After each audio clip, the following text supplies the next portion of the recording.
আজ ৭ই জানুয়ারি ২০২৬ ইংরেজি ২৫৬৯ বুদ্ধাব্দ।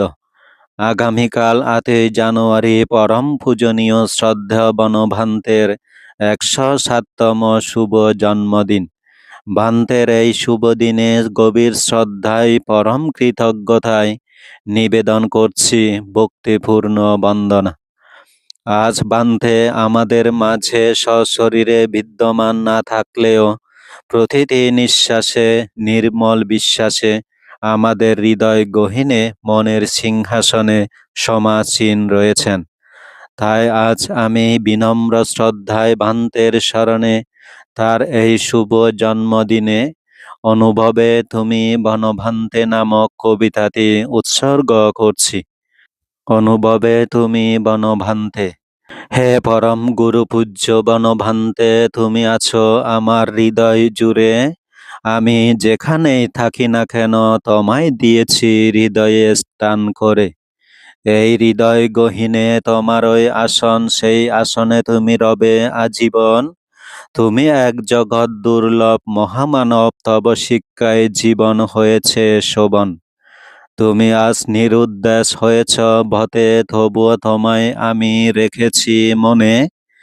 তোমার সান্নিধ্য লাভ পেয়েছি বলে সঠিক দিক কি জেনেছি জীবনে।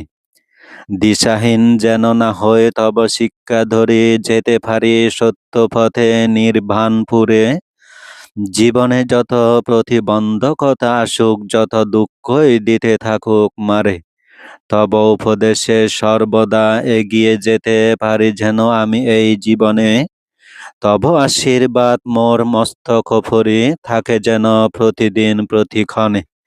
হে পরম গুরু শ্রাবক বুদ্ধ বনভান্তে, ১০৭তম শুভ জন্মদিন আজ।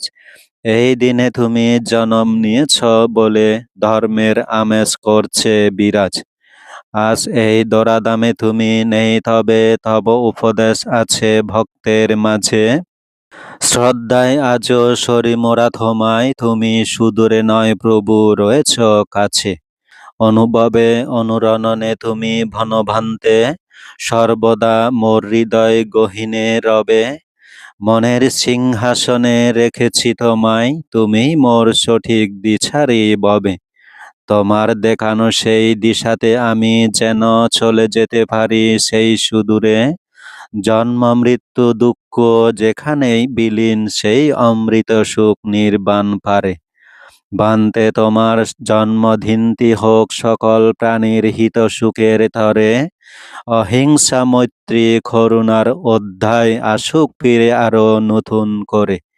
হিংসা ঘৃণা অনৈক্য বিদূরিত হয়ে মৈত্রী করুণায় ঐক্যতা আসুক।